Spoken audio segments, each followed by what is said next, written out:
والسلام على سيدنا محمد وعلى آله وصحبه أجمعين. Bismillahirrahmanirrahim. Welcome all.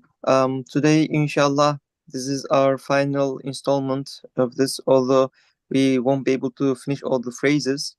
What we realize is that 10th phrase is so long that it will deserve its own set of sessions, inshallah. So we will pick that up again in, um, after a while, inshallah, so that um, we don't go so long on the same topic. But inshallah, today we will try to cover the 8th phrase and the 9th phrase. The 9th phrase is also somewhat long. So inshallah, but an 8th phrase we did start discussing a little bit last time, but inshallah I will read through it once more and we'll get some comments inshallah before we switch over to the 9th phrase. Bismillahirrahmanirrahim. The 8th phrase, and he is living and dies not. وَهُوَ حَيٌّ لَا يَمُوتُ. And he is living and dies not. That is, his life is perpetual. It is pre-eternal and post-eternal. Death and evanescence, non-existence and cessation cannot befall him. He who is pre-eternal must certainly be post-eternal. He who is sempiternal must certainly be eternally enduring. He who is necessarily existent must certainly be without beginning or end. How could non-existence touch a life of which all existence in all its varieties is its shadow? Non-existence and ephemerality and cessation could in no way encroach on the life through whose manifestation all lives continuously come into being, on which all the stable truths of the universe are dependent, and through which they subsist. Yes, one flash of that life's manifestation accords a unity to the multiplicity of things, all of which are subject to decline and disease, and makes them display permanence. It saves them from dispersal, preserves their existence, manifests in them a sort of continuance. That is, life accords a unity to multiplicity. It makes it permanent. If life departs, the unity disintegrates. It ceases. Most certainly, ephemerality and transience cannot impinge on that necessary life, from a single manifestation of which all those innumerable flashes of life proceed. Decisive witnesses to this truth are the transience and ephemerality of the universe. That is, through their existence and lives, beings bear witness to and point to the life of the undying, ever-living one, and to the necessary existence of his life, and through their deaths and their ephemerality, they bear witness to and point to the perpetuity of his life and its eternity. There's a footnote which is about the tafsir of one of the ayahs in the Quran. When the Prophet Abraham, referred to the subject of the rising and setting of the sun in his debate with Nimrod to life and death, it was a transition and progress from a particular meaning of the giving of life and death to a universal meaning. It demonstrates the most illuminating and widest sphere of the proof, and does not, as some commentators on the Quran have asserted, abandon proof for the obvious one. So there's a note on a tafsir. Again, I'll pick it up from the top. So decisive witnesses to this truth are the transience and ephemerality of the universe, that is, through their existence and lives, beings bear witness to and point to the life of the undying, ever-living one, and to the necessary existence of his life, and through their deaths and their ephemerality, they bear witness to and point to the perpetuity of his life and its eternity. For the fact that on the demise of beings, others follow on after them, manifesting life like them and taking their places, demonstrates that there is an unceasingly living being who continuously renews life's manifestation. Bubbles on the surface of a flowing river sparkle in the sun, and disappear. Troop after troop of bubbles appear, following on one after another. They display the same sparkle, are extinguished, and vanish.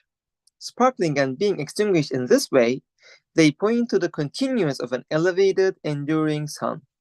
Similarly, the alternation of life and death in these constantly moving beings testifies to the continuance, and perpetualness of an ever-living, ever-enduring one. Yes, beings are mirrors, as darkness is the mirror to light, showing up the light's brilliance to the degree of its intensity. So, due to the contrast of opposites, beings act as mirrors in many respects. For example, beings act as mirrors to the Maker's power through their impotence, and to his riches through their poverty. Similarly, they act as mirrors to his everlastingness through their ephemerality. Through their poverty in wintertime and glittering wealth and riches in springtime, trees and the face of the earth act as mirrors in most unequivocal fashion to the power and mercy of an absolutely powerful one, a possessor of absolute riches. It is as though all things are making supplication together with Awais al-Qarani through the tongues of their beings and are saying, O Allah, you are our sustainer, for we are mere slaves. We are powerless to sustain and raise ourselves. That is to say, the one who sustains us is you, and it is you who is the creator, for we are creatures. We are being made, and it is you who is the provider, al-Razak, for we are in need of provision. We have no power.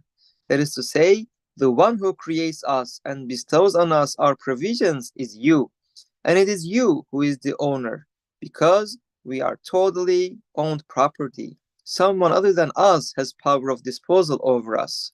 That is to say, it is you who is our owner, and you are mighty. You possess grandeur and sublimity. As for us, we look to our baseness and see that on us are manifestations of a mightiness. That is to say, we are mirrors to your mightiness. And it is you who possesses absolute riches, because we are utterly wanting, and riches are bestowed on us that our indigent hands could not obtain. That is to say, it is you who is rich, the one who gives is you, and you are ever living, ever enduring, because we are dying. And in our dying and in our being resurrected, we see the manifestation of a perpetual giver of life. Yes, you, you are ever enduring, because we see your continuation and perpetualness in our demise and transience. And the one who responds to us and answers us, the grantor of gifts, is you. For all of us beings, we are ever crying out and requesting, entreating, imploring by tongue and by state, and our desires are brought about. Our aims are achieved. In other words, the one who answers us is you, and so on. All creatures, universal and particular, act as mirrors in a way that, like Uwais al-Qarani, has the meaning of supplication. All proclaim divine power and perfection through their impotence and poverty and deficiency. So inshallah, I'll stop here. And my first question, of course, aside from the insights on this part, is that how should we understand that cycle of life and death, and how it shows Allah subhanahu wa ta'ala's ever living, that He is ever living. Like, Mustafa, we started talking about this last week, but would you like to start us off, inshallah? Sure, Mustafa. Yes, yeah, I remember we have talked a little bit about this subject last week, and the example that is given here also we have talked about. It's quite a powerful example, the river and the bubbles on that river and the sunlight that reflects on those bubbles is a really powerful example. Right? It gives us the idea that everything has very short period of life, and we only show Allah's names in a very short period of time, and we have to move forward for newcomers to come in, and we're just a little bubble in the river, the flow of existence in the universe, and that's the I guess evidence of perpetuity and eternity of Allah's existence. Adding to it, in this particular chapter, that struck me the most is that when we think about reflection, we you know I was thinking that thinking about a lot of chapters that talks about this subject in Risale-i Nur, that we show a little reflection of the sunlight. So in that sense, we have um, a small portion, a very tiny, minute portion of the attributes of the sunlight, like the heat and the light itself, and the colors in it, so on. So when we talk about, let's say, we reflect the name of Allah, Rab, we think of the things that we take care of in our lives, in their life. Let's say we are taking care of our children, and we have, very little bit of um, a manifestation of Allah's rububiyyah in that sense, or let's say a knowledge. Allah has knowledge over all things, and we have very limited knowledge, and that's a reflection of Allah's names on us. But in this particular chapter, Ustad puts a different perspective here, and he says quoting from Veys al-Qarani, the reflection can be the opposite way as well. So our poverty is also a reflection of Allah's power or Allah's richness. It's not like we also reflect Allah's names in the opposite way. Our baseness, yeah, just like highlighted here. Our baseness, our weakness, our ignorance, all also a reflection of Allah's names that are, all powerful one, or all knowledgeable one, or like the names like that.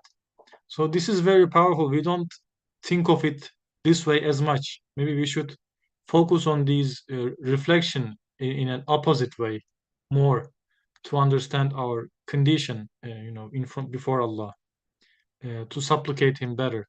I also pointed out last week, if you remember, this is a supplication. Supplication can also be reflected upon, but it also should be read constantly as much as we can, so that we will fully accept and understand and acknowledge these.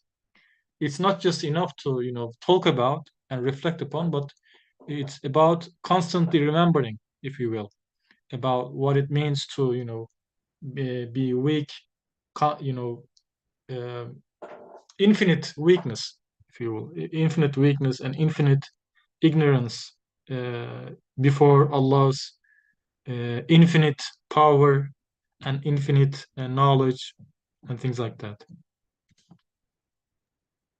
Yeah, Jazakallah khair. Indeed, that mirrors mirrors of Allah subhanahu wa ta'ala by the opposites, right? Or the needs, and they're being sustained to us.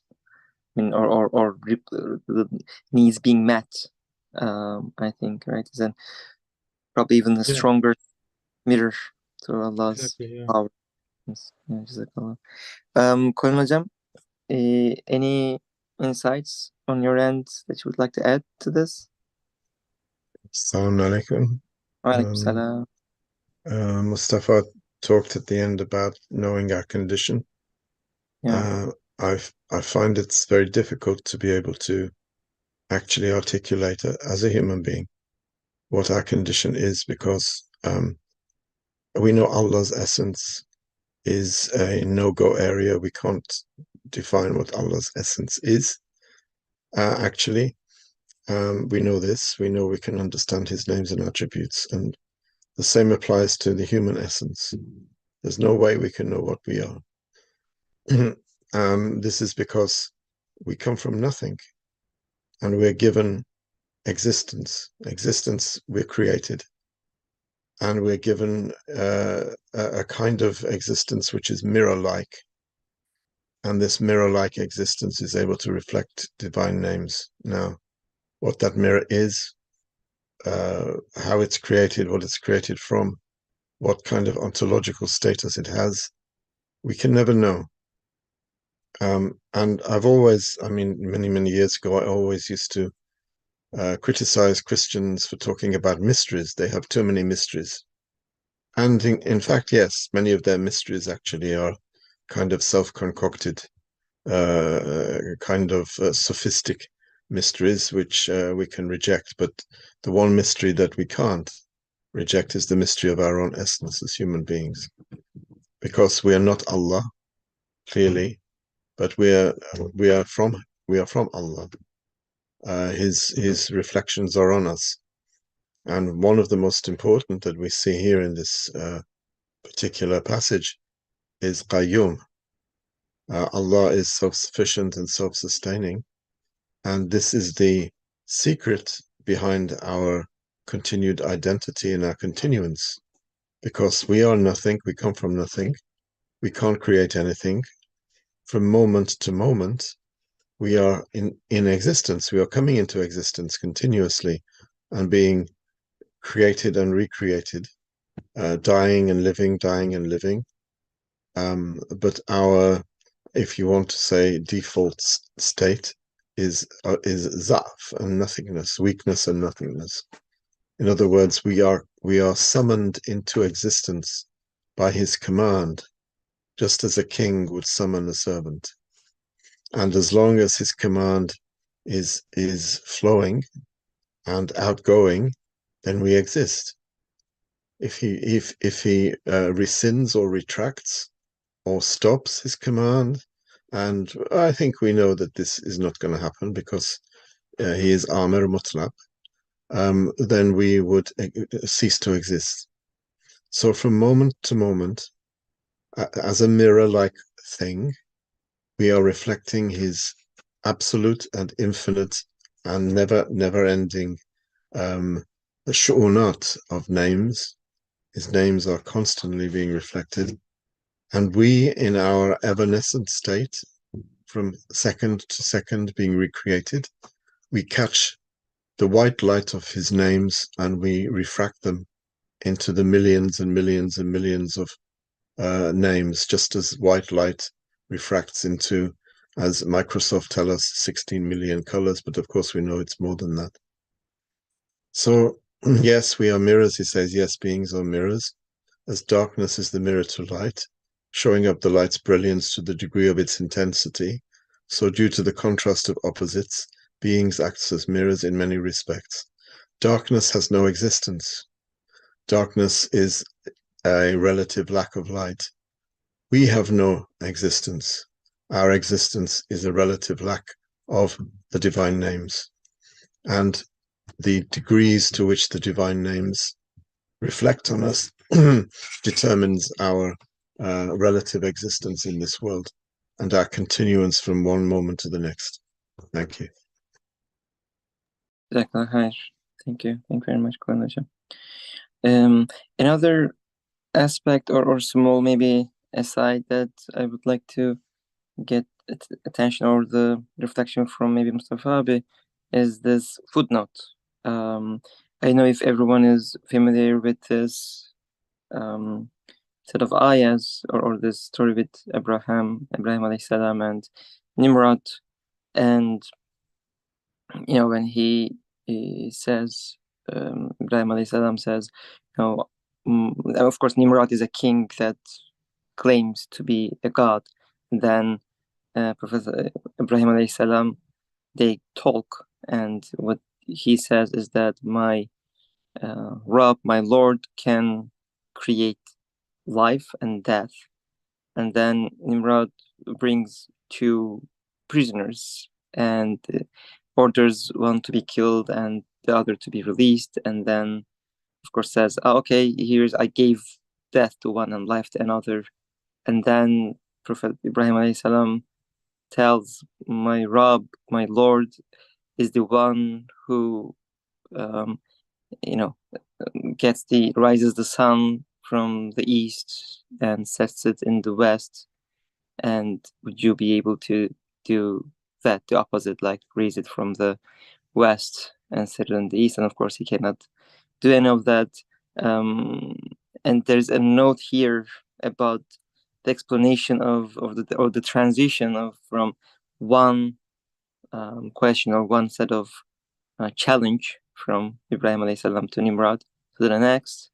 And I guess in some tafsirs that has been reflected as some commentators, some mufassirs, they have asserted that from hidden proof to an obvious one. But I guess Said Nursi, he's challenging that a little bit here. Says it's actually transition and progress from a particular meaning of the giving of life and death to a universal meaning. So should we understand, my question here is, should we understand this as like sun being set and being risen? There's like some relationship of that to life and death in sort of like a particular versus universal meaning? How should we understand that relationship here? Mustafa, any comments on this one? Yeah, Mustafa, thank you. So just bringing this up, reminding us the ayah and the story there. Yeah, I remember talking about this, years ago. But now, just as we read this particular passage here, so a setting sun and a rising sun is very much related to giving life and death. So these are not separate, a manifestation of Allah's activities, let's say, in the universe. Ustad, in this particular chapter, he mentioned that what life is, right? He actually defined, I guess, to my understanding, what life is. Life is actually about bringing things together. Life is, so what our lives stand on, physically, it's about our atoms and cells and organs and spirit and mind and heart coming together and working together for one particular aim, one particular purpose. That's what life is. So when life gets out of, let's say, human body, then everything departs and decay. They decay and depart. So life actually is coming things and working for one particular purpose. So the life in the universe, let's say, an existence of an apple or a human being, for that matter, is very much related to the earth turning around itself, revolving around itself, and turning around, taking the journey around the sun. These are not separate issues. So everything all connected to each other. The life of a human being, the life of a plant, the life of an insect is all, everything is all connected to each other. And this is a bigger picture. The sun setting and going down, rising and setting. Maybe it's a bigger picture, and some mufassirun explain it that way. But Ustad wants to point this out, that this is not two separate issues. Giving life and death of a human being and setting and rising sun are not two separate things, but this is very much related. One is a particular manifestation, and then the other one is a universal manifestation of Allah's name as giving of life, a life giver, and giving of death. That's my understanding. Thank you. Yeah, thank you. Jazakallah. Thank you very much. Colin Hocam, any reflections on that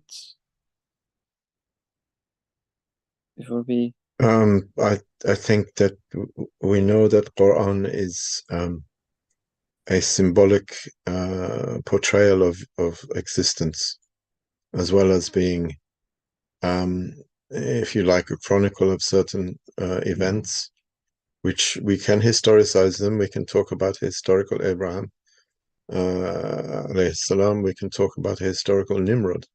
But when we read these, we have to apply them to ourselves and to our own situation. Otherwise, it becomes like just a storybook, full of interesting little tales. And so, if you're thinking there about Abraham's journey through the creation, when he looks at the stars and the moon and the sun, and he says, "La uhibbul afilin," I do not love those that set. We can understand something metaphysical from that, which actually is nothing to do with the moon, sun, and stars. They are placeholders, really. They are symbols, as well as being actual things. So there is a particularity, there is a universality, and as far as I understand, and I may be wrong, the sun rising and setting. If you think of your chest rising and falling when you breathe, there is a rising and setting there. And the idea that the scientists, the unbelieving, mostly scientists of today, who are like the sorcerers of the time of Pharaoh, if you ask them to produce life in any way that they can, instead of like from the sun from one direction, come from the other direction, do it however you can do it. They can't do it. It's impossible. And their attempts are, childlike. So there is a universality in this, and the sun rising and setting there, I understand being the sun of unity,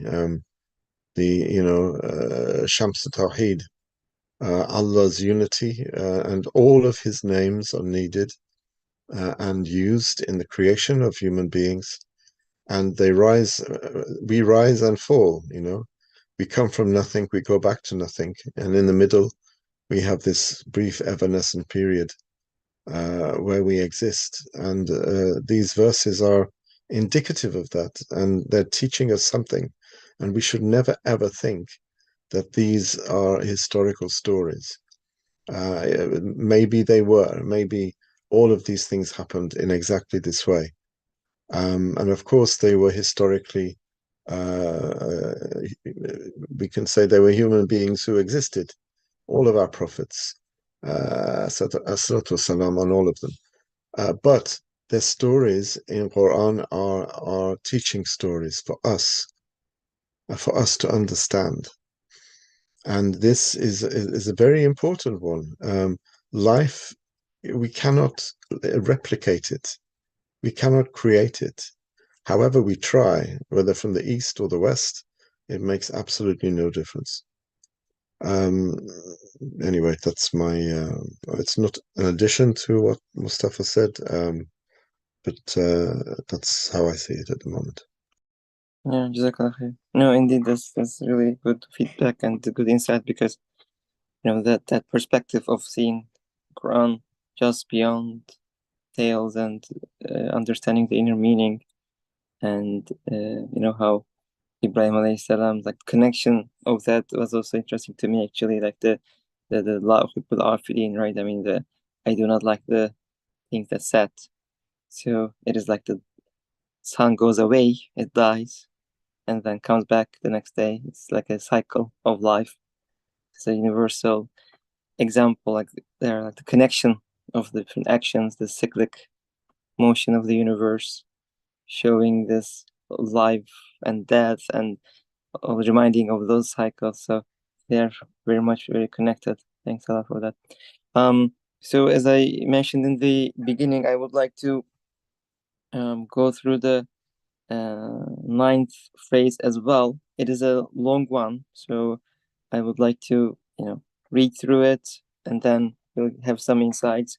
We might not be able to cover it all, but again, in the interest of time, I think we will need to. And then for the 10th phrase, we will pick it up as another series because it's by itself long and probably will take maybe 4 or 5 sessions. So inshallah, we'll cover this 9th phrase, inshallah, in the next half an hour, and then we will come back to this 10th phrase as another set of series, inshallah. But inshallah, let me go through 9th phrase now, and unless we have other thoughts from other or any questions, I don't see any questions on the chat. Feel free to connect, but if there are no other insights on the 8th phrase, inshallah, I will start 9th.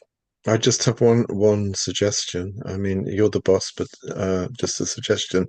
If it's very, very long, it's difficult when you ask us to comment to think back over the whole passage. You may want to, if it's very long, and I'm not sure whether it is, you may want to cut it into sections. But that's up to you.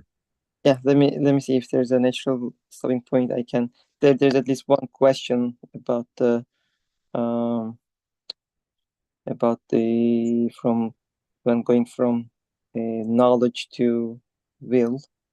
There is a small question. I'm trying to see where that is. When we come there, please, I can definitely give a break. But let me try to, let's see how it goes, inshallah, and we can always go back and read sections again too. Bismillah ar-Rahman ar-Rahim. The 9th phrase, all good is in his hands. Biyedihil khayr. So just as a starting thing, the khayr. It's also like, I guess this discussion will be around ilm, the knowledge of Allah subhanahu wa ta'ala, because in his hand, meaning in his possession, everything, all good things is in his hand. So it will be mainly on the manifestation of ilm, the knowledge of Allah subhanahu wa ta'ala. With that premise, Bismillah ar-Rahman ar-Rahim, the 9th phrase, all good is in his hand. That is to say, all good things are in his hand, all good deeds are in his account book, all beneficence is in his treasury. Since this is so, those desiring good must seek it from him, those wishing for what is best must beseech him. In order to demonstrate the truth of this phrase conclusively, we shall point out signs and flashes from one of the many far-reaching evidences of divine knowledge as follows. So we will inshallah read through some evidences of divine knowledge as follows. The maker who controls and creates with the acts that are apparent in the universe has all-encompassing knowledge, and such knowledge is his particular, inherent, and necessary quality. Its separation from him is impossible. In the same way that it is not possible for the sun to exist, but for its light not to exist, it is also not possible, though thousands of times more so, for the knowledge of the being who creates these well-ordered beings to be separate from him. Such all-comprehending knowledge is necessary to that being. It is also necessary to all things in so far as they are connected to him. That is to say, it is not possible for anything to be hidden from him, just as it is not possible for objects on the face of the earth to face the sun with no barrier and not see it.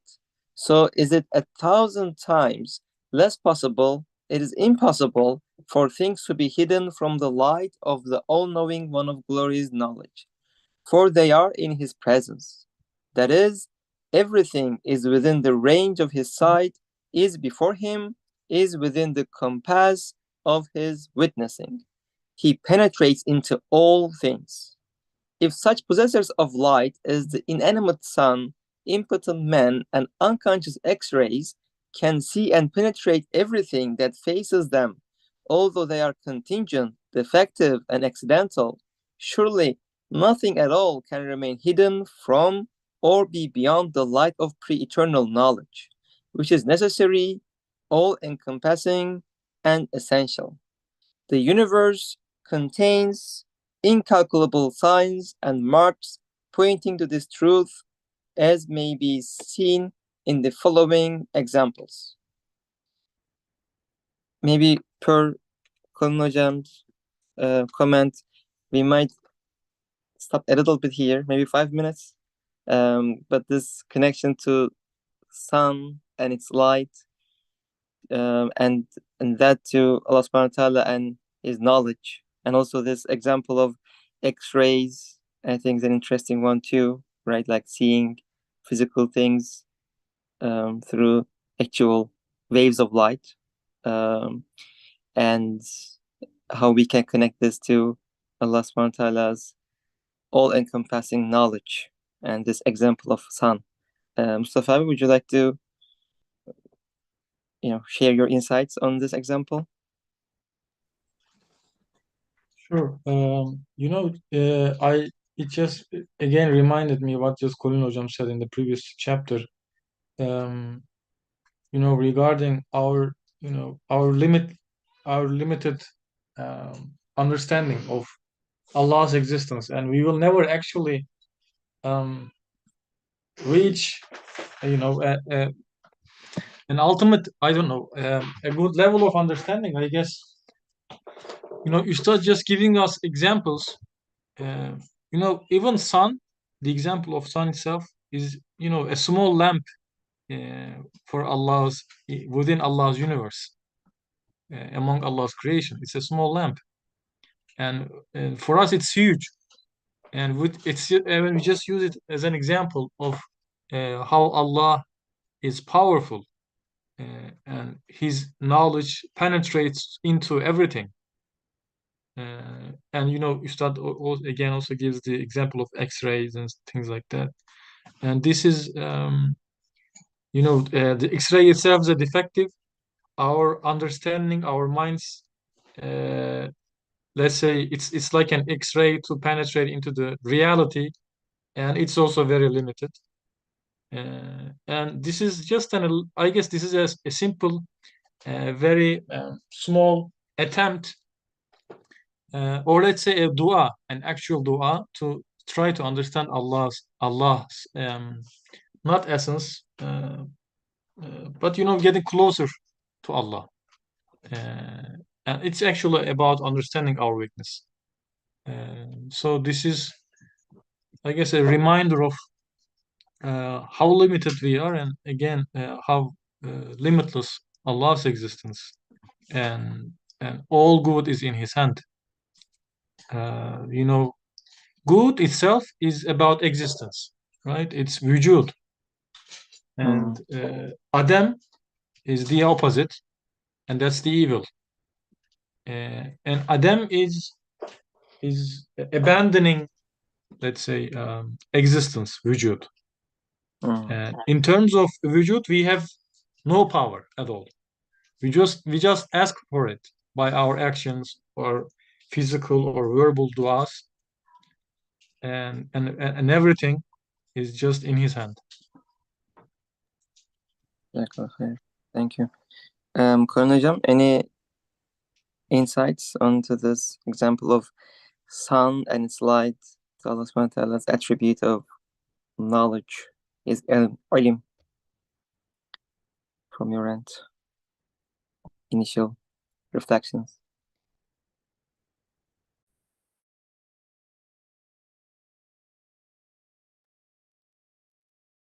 You are muted if you are trying to.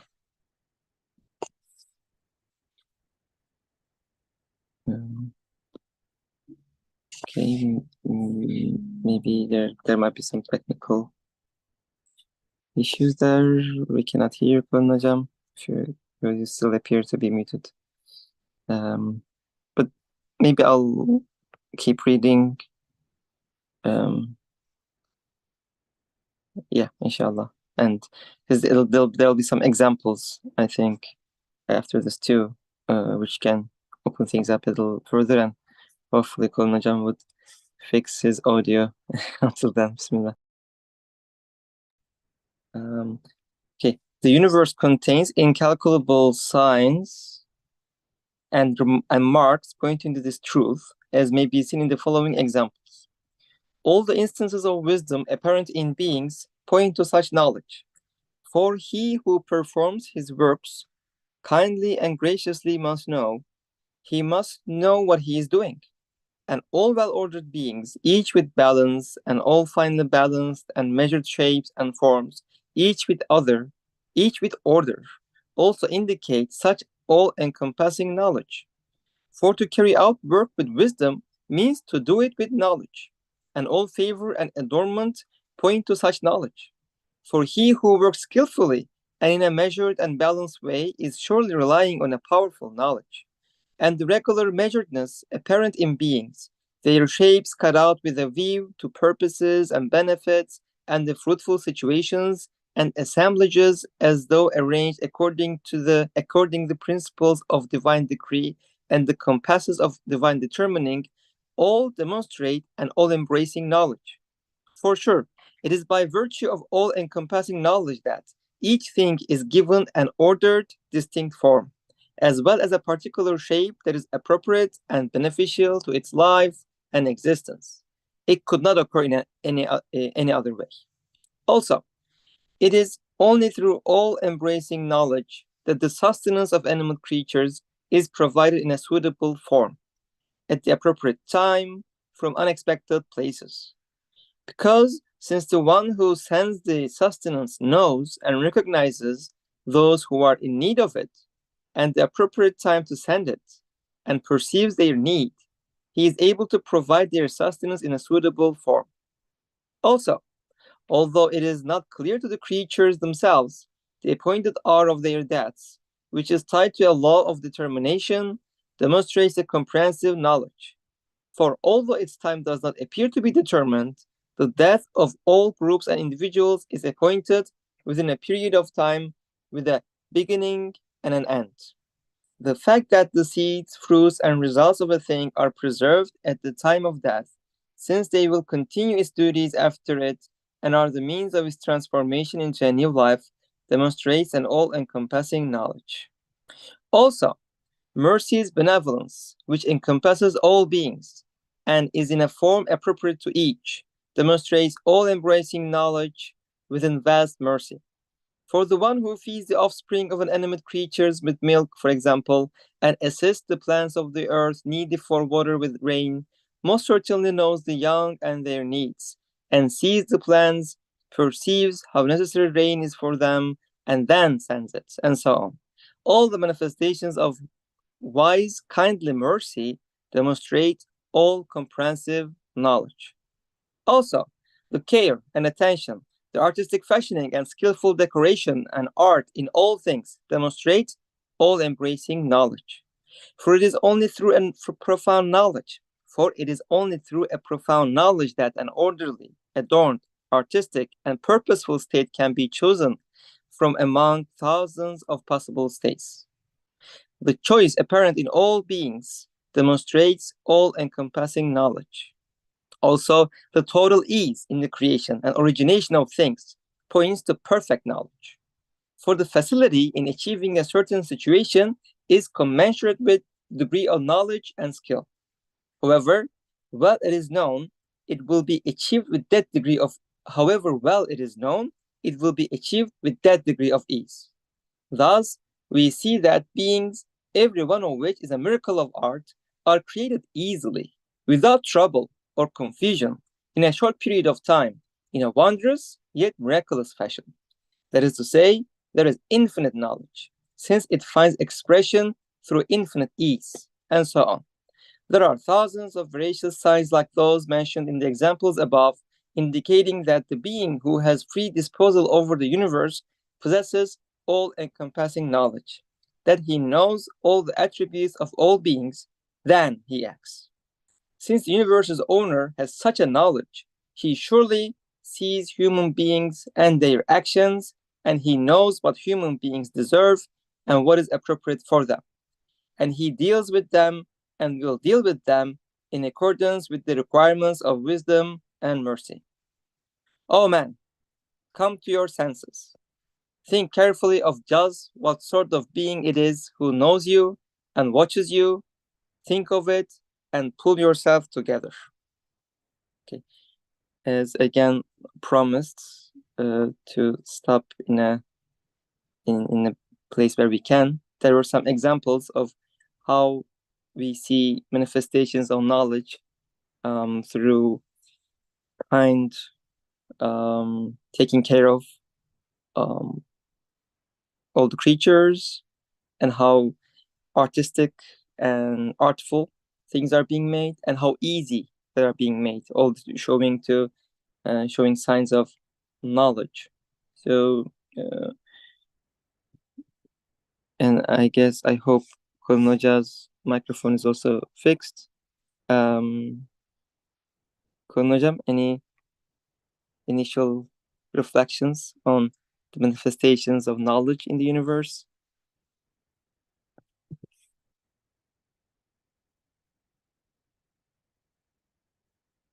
Okay, you are still appear to be muted, Mike. If not, maybe Mustafa Abi will give Kulun Hoca some time. And do you want to talk a little bit on this? Sure. These examples. Yeah, this is actually quite deep and sophisticated part of I guess a chapter of this particular, the 20th letter towards the end. But these are obvious signs of Allah's names. Ustad just goes through them, counts them on, and makes connection between them to make it more understandable. He started off with the knowledge and his, how his knowledge encompasses everything in the universe. And then he moved on to the creation.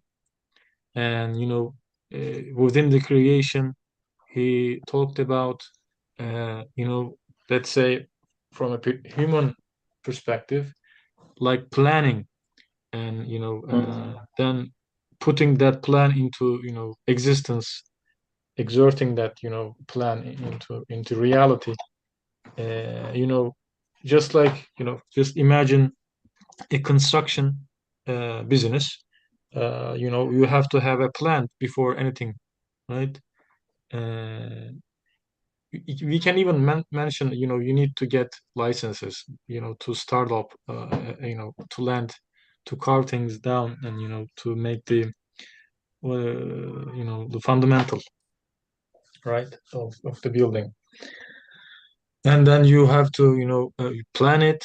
You have to put the rooms, separate the rooms from each other, and you have to give every room a certain shape, form, and size, and height, and so on.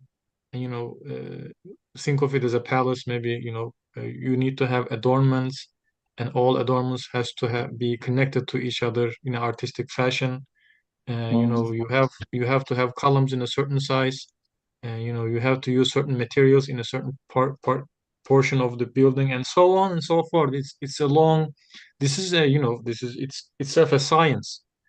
There is the engineering side, and there is the architectural side, and there is the how and then design. This not the design, but you adorning, like the inside. So are the artistic side of it, right? Yes.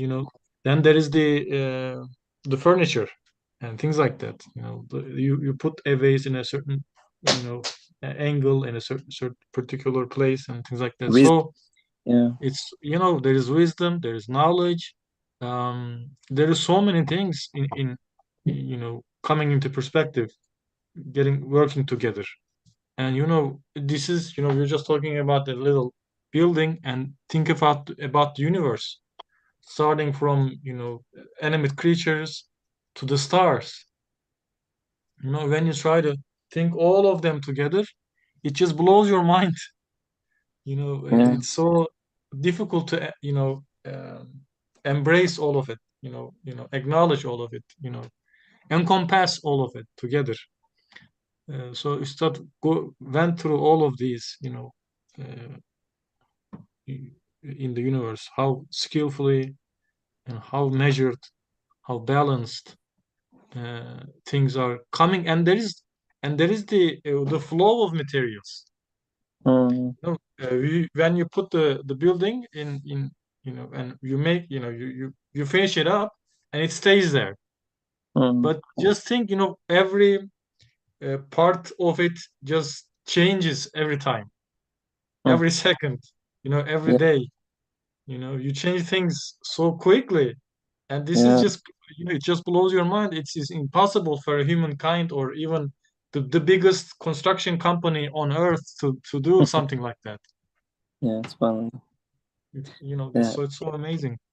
Yeah. So Thinking maybe, right, about, like the yeah, degree of the art and measuredness shows the degree of knowledge. So it's on such a degree that no one other than with infinite knowledge can do this, right? I guess with extrapolating the amount of knowledge necessary to do these, I think for the universe to happen, right? I think we have to conclude that it needs to be infinite. Otherwise, as you said, right, it would be impossible to do this, like with infinite ease, with infinite art, with infinite amount of change.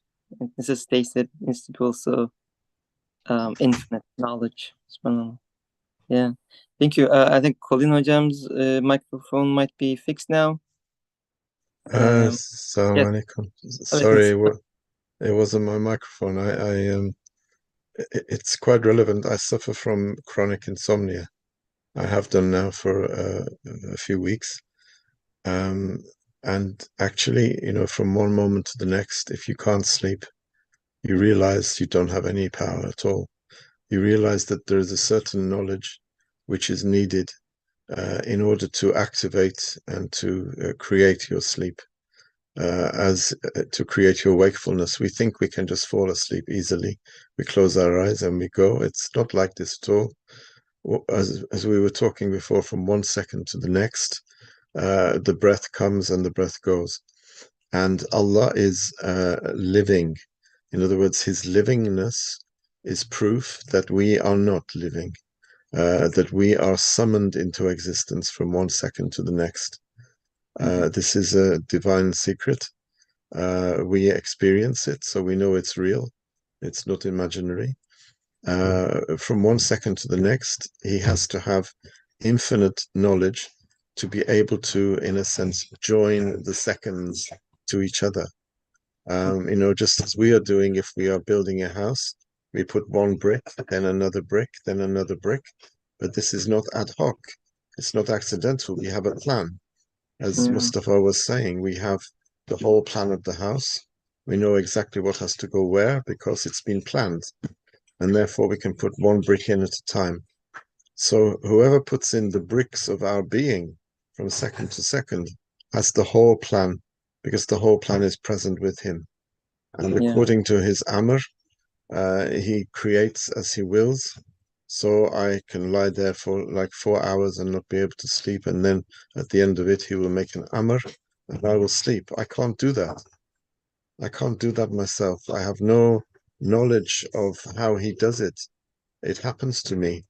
I don't sleep. I am, how can I say? I can't even use the correct English to say how he makes me sleep. And then he makes me wake. I can't wake myself up at all. I don't know. I mean, you can ask a doctor or you can ask a sleep specialist how sleep works. They can't help you. They can describe what has to take place. It's description. This is all scientists do. They describe. And they think that they create, and they can't. And even if you create a sleeping tablet to make you sleep, believe me, if you're not supposed to sleep, that won't work either. So Allah has the knowledge of everything that is needed for to summon us into existence and to keep us in existence from one moment to the next. And we cannot know. And even if we can know what's needed, we cannot effectuate it. So our knowledge is a reflection of his knowledge, but the creative Amr is his alone, and he creates as he wills. In other words, in accordance with his knowledge and accordance with his irada. Thank you. Yeah, Jazakallah khair, thank you. And yeah, we won't really have time, but it is indeed towards the end of this section, and I will refer it to our listeners to, inshallah, read for themselves, is that the question actually is very relevant to what you just said at the end about irada, because there's a question about knowledge might not be sufficient, but there needs to be also irada, will. And the next part of it goes into that and connects will and knowledge together, and shows Allah subhanahu wa ta'ala's knowledge and irada. Thank you very much. I think this is enough to show us in the end of modernity now, modernity coming to its end, that knowledge alone is not sufficient for anything. We can know and know and know, but we can't make irada. As you said, it's a very fitting end. Yes, indeed. All right. Mustafa, any final thoughts from your end?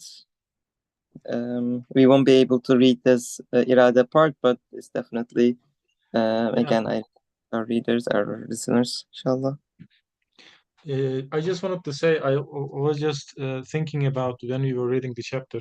As humankind, we have ranks, in society. So there are people that are more powerful than us. Rulers, managers in a company and things like that. And all of these ranks have a certain responsibility and a power to dictate things to other people. And when you rise up and up, and then it goes to the level of like a king or a president or something like that. Let's say, just imagine the most powerful man, it could be, let's say, the presidents of the countries, right? And thinking about the presidents, what do they really do? They don't do anything. They don't really perform anything they claim that they're doing. They just dictate and order people to do things, and nothing that is done by themselves. The humankind, we are very weak, and we just assume power. We just assume authority. It's just assumption. But in reality, it's the opposite for Allah subhanahu wa ta'ala. He orders it, he actually does it. Nobody else has the power to do it. The angels or things or humankind or anything, you can put in between, it's just imaginary. Everything is done by Allah himself. He's all powerful, opposed to what, humankind, thinks of themselves as powerful. Yeah. Jazakallah khair. It's actually a very great ending, right? Because it tells us that it is only through his power and his will and his knowledge that anything that can be done will be done. And like human beings, we might feel powerless, and that's because we are powerless, right? It's the power is with Allah alone, inshallah. And better we realize that, inshallah, the things, inshallah, will get better for the whole world, inshallah. Can I say one just very quick thing before we go about what Mustafa has just said? Please, yeah, go ahead. We shouldn't get upset about Gaza, because Allah gives shahada to all of those small children and all of the people there who are being oppressed. Allah is the one who creates their death, not Israeli bombs, not Israeli missiles. Netanyahu has absolutely no power. All he has is the power to send himself to hell with his actions. I don't want to say too much more, but don't be depressed. Anyone who dies as a result of oppression is a shaheed, and we should be happy for them. Salam alaikum. Jazakallah khair. Thank you. Yeah. If Brother Ali is here, Adab, would you like to finish with a dua, inshallah?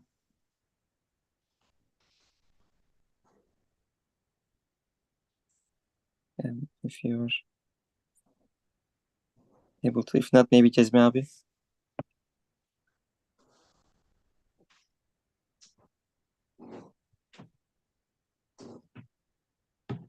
If not, I will have to make it. Go ahead, Mustafa abi. Or maybe Mustafa abi. Maybe you do it then, yeah? You have more experience with this. No, no, please go ahead. Okay. سبحانك لا علم لنا إلا ما علمتنا إنك أنت العليم الحكيم ربنا لا تزغ قلوبنا بعد إذ هديتنا وهب لنا من لدنك رحمة إنك أنت الوهاب اللهم صل على سيدنا محمد طب القلوب ودوائها وعافية الأبدان وشفائها ونور الأبصار وضيائها وعلى آله وصحبه وسلم والحمد لله رب العالمين. الفاتحة.